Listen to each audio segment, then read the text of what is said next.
بسم الله الرحمن الرحيم. الحمد لله رب العالمين وبه نستعين وصلى الله وسلم على سيد الأنبياء والمرسلين وعلى آله وأصحابه أجمعين ومن تبعهم بإحسان إلى يوم الدين أما بعد. محترم مشاہدین، آج ذوالحجہ کی 11ویں تاریخ ہے اور ہم فی الحال ایام تشریق میں ہیں، تو اس مناسبت سے یہ درس آپ کے سامنے پیش کیا جا رہا ہے۔ ایام تشریق، یا یوں کہہ لیجئے کہ ایام النحر۔ ایام النحر کہیں گے تو بات تھوڑی سی واضح ہوگی، اس پہ تھوڑی سی وسعت ہوتی ہے، اس لیے کہ جب ایام النحر کہتے ہیں تو اس میں 4 دن آ جاتے ہیں، ایک 10 ذوالحجہ، پھر اس کے بعد ایام تشریق، اس کے 3 دن۔ تو رسول اللہ صلی اللہ علیہ وسلم کا ایک معجزہ ان دنوں سے جڑا ہوا ہے، جو آپ صلی اللہ علیہ وسلم نے جو حج کیا ہے، جسے ہم حجۃ الوداع کہتے ہیں، اس حج میں آپ صلی اللہ علیہ وسلم کے متعدد معجزات آپ سے رونما ہوئے۔ اس میں سے ایک معجزہ آج کے ان ایام سے ہے۔ یہ کہنا بہت مشکل ہے کہ ایام النحر میں سے کون سا دن ہے۔ البتہ ابن رسلان رحمہ اللہ نے سنن ابی داؤد کی شرح کرتے ہوئے کہا کہ یوم النحر مراد ہے، اس لیے کہ بعض روایتوں میں یوم النحر مذکور ہے۔ خیر، معجزہ کیا ہے؟ آپ علیہ الصلوۃ والسلام کا ایک معجزہ کہ آپ مینا میں حجاج سے خطاب کر رہے ہیں، اور آپ صلی اللہ علیہ وسلم کے سامنے تقریباً 1 لاکھ کا مجمع ہے، اور 1 لاکھ کا جو مجمع ہے وہ سب آپ کے سامنے جڑا ہوا نہیں ہے، سب اپنی اپنی جگہوں پر ہیں، اپنے اپنے خیموں میں ہیں۔ آپ صلی اللہ علیہ وسلم اپنی جگہ پر ہیں اور خطاب فرما رہے ہیں، اور ایک عجیب و غریب معجزہ، ایک عجیب و غریب چیز ظہور میں آئی۔ اس کو ذکر کرنے سے پہلے میں وہ حدیث آپ کو بتا دیتا ہوں۔ ایک حدیث مبارکہ ہے جسے امام ابو داؤد السجستانی رحمہ اللہ اپنی السنن کی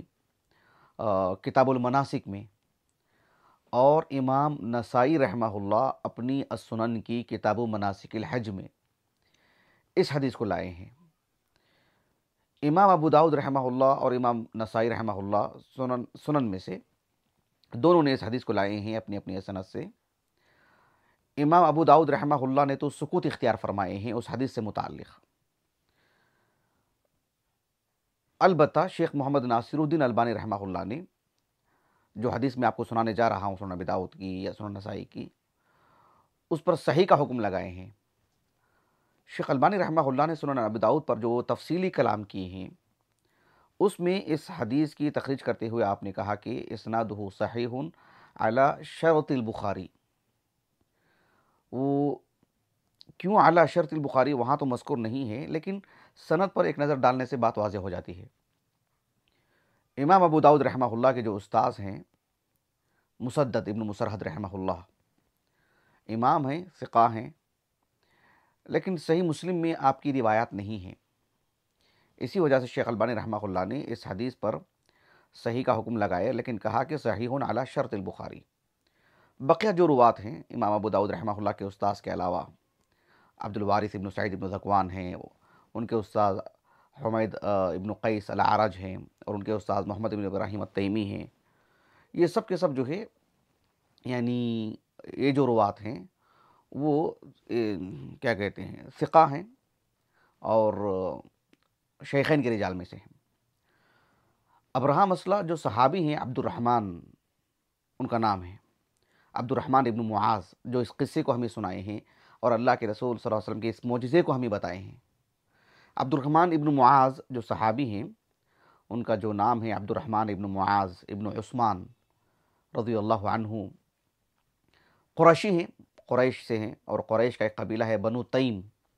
جس سے ابوبکر صدیق بھی ہیں رضی اللہ عنہ، اور طلحہ بن عبید اللہ رضی اللہ عنہ بھی ہیں، جو 10 مبشرہ میں سے ہیں۔ ان کے یہ چچیرے بھائی بھی ہیں، طلحہ بن عبید اللہ کے، طلحہ بن عبید اللہ رضی اللہ عنہ کے چچیرے بھائی ہیں عبد الرحمن ابن معاذ۔ عبد الرحمن ابن معاذ رضی اللہ عنہ سے متعلق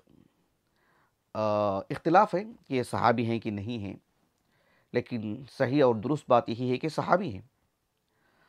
حافظ ابن حجر رحمہ اللہ نے تہذیب التہذیب میں جو یہاں میرے پاس رکھی ہوئی ہے، اس میں عبد الرحمن ابن معاذ ابن عثمان رضی اللہ عنہ کے ترجمہ میں اس بات کو ذکر کیے ہیں کہ امام بخاری، امام ترمذی اور امام ابن حبان رحمہم اللہ اجمعین نے جزم سے کہا کہ یہ صحابی ہیں، مراجعہ کر لیں جسے میسر ہو۔ اور یہ بھی لکھا ہے ابن حجر رحمہ اللہ نے تہذیب ہی میں کہ امام ابن عبد البر، ابن زبر اور ابن زبر ہیں، اور پھر اسی طرح سے الباوردی رحمہم اللہ اجمعین، ان سبھی اصحاب علم نے جو الصحابہ پر جو کتابیں لکھی ہیں، جیسے الاستیعاب ابن عبد البر کی ہے، تو انہوں نے اس فہرست میں ان کا بھی نام ذکر کیا ہے کہ یہ صحابی ہیں، ابو نعیم الاصبہانی وغیرہ۔ ایک زائد بات جو لکھی ہے ابن حجر رحمہ اللہ نے وہ یہ کہ محمد ابن سعد رحمہ اللہ نے الطبقات الکبریٰ میں نے مراجعہ نہیں کیا، الطبقات الکبریٰ میں فتح مکہ میں جو صحابہ شریک تھے جن کے نام ذکر کیے ہیں، ان میں سے یہ بھی ہیں عبد الرحمن ابن معاذ رضی اللہ عنہ۔ تقریب التہذیب میں بھی یہی لکھا ہے ابن حجر رحمہ اللہ نے فی من شہد الفتح۔ خیر، یہ صحابی سے متعلق باتیں تھیں۔ عبد الرحمن ابن معاذ ابن عثمان القرشی التیمی رضی اللہ عنہ کا سن وفات کیا ہے یہ مذکور نہیں ہے، یہ مجھے اس کا علم نہیں ہو سکا۔ البتہ امام مزی رحمہ اللہ نے دال اور سین کے رمز لگائے ہیں، یعنی سنن ابی داؤد اور سنن نسائی میں آپ کی مرویات ہیں۔ یہ جو صحابی ہیں عبد الرحمن ابن معاذ رضی اللہ عنہ، اللہ کے رسول کے ساتھ حج میں شریک تھے، یہ کہتے ہیں کہ خطبنا رسول اللہ صلی اللہ علیہ وسلم بمنن، آپ صلی اللہ علیہ وسلم نے مینا میں ہمیں خطبہ ارشاد فرمایا۔ اب مینا میں جو خطبہ ارشاد فرمایا وہ یعنی بعض روایتوں میں یوم النحر کی صراحت ہے، جیسے کہ ابن رسلان نے لکھا ہے، تو گویا کہ یوم النحر 10 ذوالحجہ کو، یا اس میں اگر وسعت ہو تو ایام تشریق میں، کیونکہ ایام تشریق میں بھی اللہ کے رسول کے خطبات بالکل مذکور ہیں احادیث میں۔ تو آپ صلی اللہ علیہ وسلم نے مینا میں خطبہ ارشاد فرمایا۔ دلچسپ بات کیا ہے، یہ کہتے ہیں کہ آپ صلی اللہ علیہ وسلم نے خطبہ ارشاد فرمایا اپنی جگہ پر جہاں آپ ٹھہرے ہوئے تھے، اور ہم جہاں تھے وہاں پر ہیں۔ کہا کہ ففتحت اسماعنا، یہ سنن ابی داؤد کے الفاظ ہیں۔ سنن نسائی کے جو الفاظ ہیں ففتح اللہ اسماعنا، یعنی سننے کی جو طاقت ہے، اس میں جو بندھن ہوتے ہیں یا سننے کی جو ایک لمٹ ہوتی ہے، ایک مقدار ہوتی ہے، انسان جو سنتا ہے، میں آپ سے کہہ رہا ہوں، آپ میری بات سن رہے ہیں، لیکن اگر ایک اچھا سا مائک ہو تو کہاں تک آواز جاتی ہے، لیکن اس کی آواز بھی جا کے کہیں رک جاتی ہے۔ آواز پہنچانے کی جو بات ہے، ابلاغ کی جو بات آتی ہے، لیکن آپ صلی اللہ علیہ وسلم نے جب گفتگو فرمائی اور آپ نے خطبہ ارشاد فرمایا تو یہ صحابی کہتے ہیں کہ ففتحت اسماعنا، یعنی ہماری سننے کی جو قوت ہے وہ مضبوط کر دی گئی، یا اس میں وسعت پیدا کر دی گئی کہ جو آواز ہم اتنی دور سے نہیں سن پاتے ہیں، اب فی الحال ہم وہ آواز بھی سن رہے ہیں۔ سنن نسائی کے الفاظ ہیں ففتح اللہ اسماعنا، اللہ رب العالمین نے ہمارے سننے کی جو قوت ہے اس کو مضبوط کر دی اور اس میں کشادگی پیدا کر دی اللہ رب العالمین نے۔ یہ ایک معجزہ اللہ کے رسول کا۔ کہا کہ وَنَحْنُ فِي مَنَازِلِنَا، اور ہم کہاں ہیں، ہم وہیں پر ہیں۔ صحابی کا یہ کہنا اس بات کی دلیل ہے کہ صحابہ وہاں پر حاضر نہیں تھے جہاں اللہ کے رسول نے خطبہ ارشاد فرمایا، محدود چند صحابہ کی جن کو میسر تھا۔ اتنی بڑی مقدار میں صحابہ جو 1 لاکھ کے قریب، کہا کہ وَنَحْنُ فِي مَنَازِلِنَا، ہم اپنی اپنی جگہوں پر ہیں۔ اور صحابہ کے لیے آسان نہیں تھا کہ جو علی الفور اللہ کے رسول خطبہ ارشاد فرما رہے ہیں، کہاں جا کے جمع ہو جائیں گے، سب اپنی اپنی جگہوں پر، ہر ایک اپنی خیمے پر۔ آج کی اس تاریخ میں مسلمانوں کی بڑی تعداد ہمارے اس ملک کی حج کے لیے جاتے ہیں الحمدللہ۔ جو حج کے لیے نہیں جاتے ہیں وہ بھی تصاویر کے ذریعے یا ویڈیو کے ذریعے سے اندازہ لگا سکتے ہیں کہ جو ہے مطلب ایک بڑا مجمع جو ہوتا ہے مینا کے میدان میں، ایک آدمی جو مسجد خیف میں بھی جو درس ہوتا ہے، کہاں تک جاتی ہے اس کی آواز، کتنی جاتی ہے۔ لیکن اللہ کے رسول صلی اللہ علیہ وسلم خطبہ ارشاد فرما رہے ہیں اور سب کو پہنچ رہی ہے برابر آواز، ان کے اعتبار سے۔ نہ اس آواز سے سامنے بیٹھنے والے کو تکلیف ہو رہی ہے کہ اتنی زور کی آواز آ جا رہی ہے، نہ دور والے کو جو ہے کوئی پریشانی ہو رہی کہ بھی آواز ہی نہیں آ رہی، سب کو اس کے حساب سے آواز پہنچ رہی ہے۔ جو جتنا دور ہے اس کے حساب سے آواز پہنچ رہی ہے، جو جتنا قریب ہے اس کو اس کی آواز سے پہنچ رہی ہے، اس کو آواز پہنچ رہی ہے۔ یہ بات کہی عبد الرحمن بن معاذ نے رضی اللہ عنہ۔ تو اللہ کے رسول کا ایک معجزہ ہے۔ اہل علم جو آپ صلی اللہ علیہ وسلم کے معجزات کو یکجا کیے اور اسے کتابی شکل دی، مثلا آپ امام بخاری کو لے لو رحمہ اللہ، اپنی صحیح میں آپ نے مستقل ایک باب قائم کیا کہ باب علامات النبوہ، اور شاید صحیح بخاری کا سب سے مطول باب ہے، یعنی اتنی طویل اتنی کثرت سے احادیث اس باب کے تحت لائے ہیں۔ مطول باب سے مراد باب کی حجم نہیں، یعنی اس باب کے تحت جو احادیث کثرت سے احادیث، اس میں تو یہ حدیث نہیں ہے، لیکن جن علماء نے مستقل کتابیں لکھی جیسے ابو نعیم الاصبہانی ہیں رحمہ اللہ، یہ جو کتاب ہے ہمارے مشاہدین کو دکھانے کے لیے، کتاب الدلائل النبوہ، اس میں آپ نے مستقل ایک باب قائم کیا۔ میں باب آپ کو ان کی زبانی پڑھ کے سناتا ہوں۔ دیکھیں آپ نے جو باب قائم کیا ہے،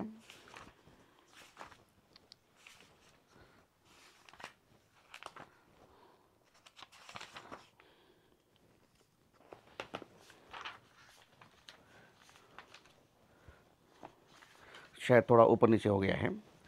آپ نے جو باب قائم کیا کہ تبلیغ صوتی ہی،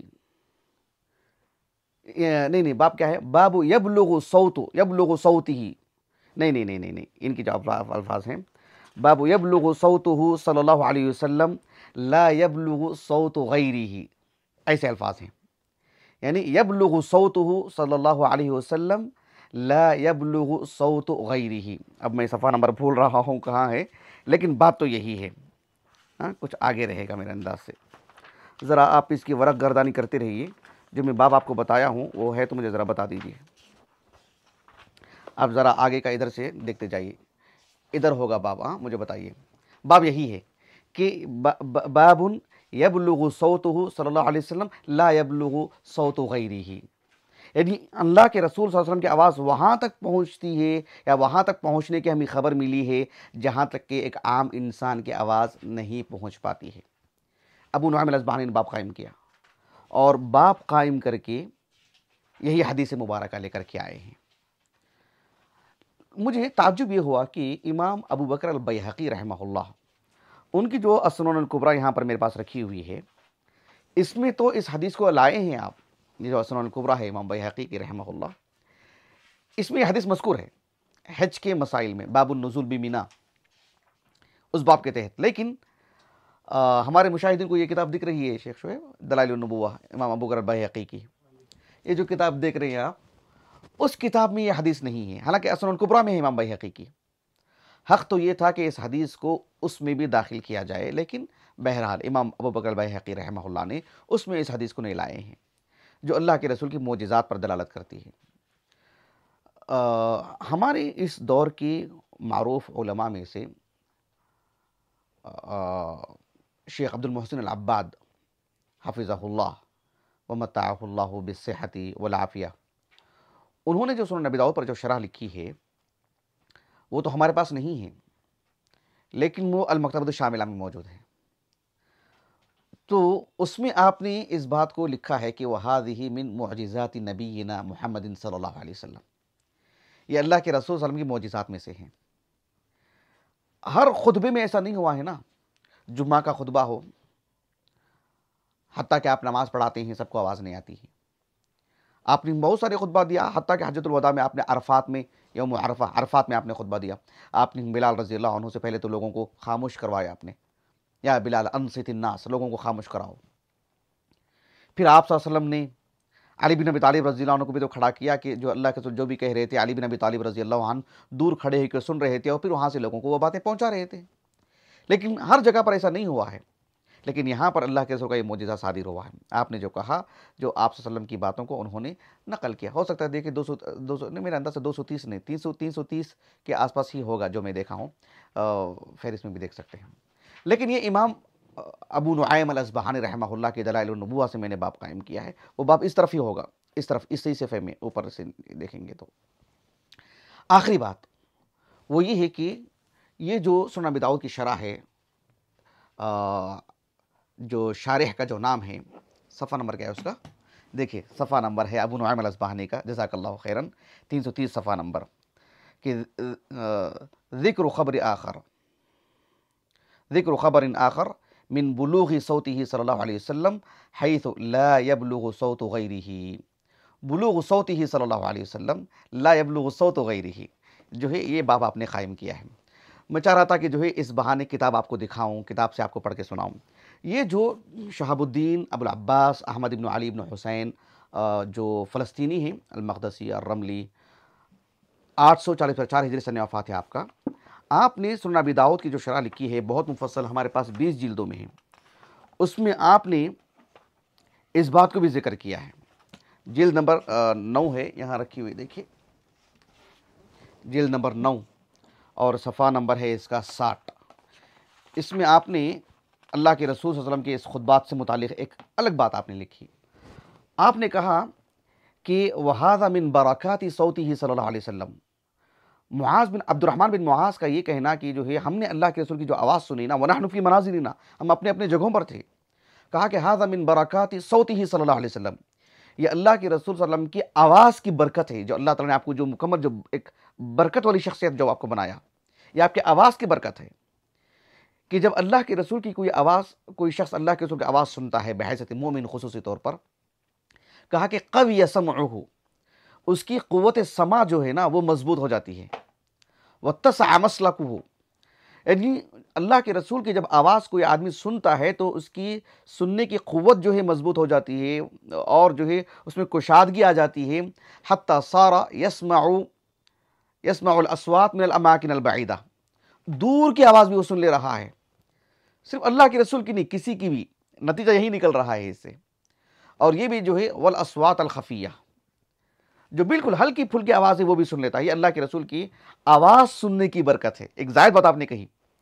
یعنی ایک تو یہ کہ وہ اللہ کے رسول کا معجزہ ہے کہ آپ نے بات کہی تو وہ بات پہنچ جا رہی ہے ہر شخص کو۔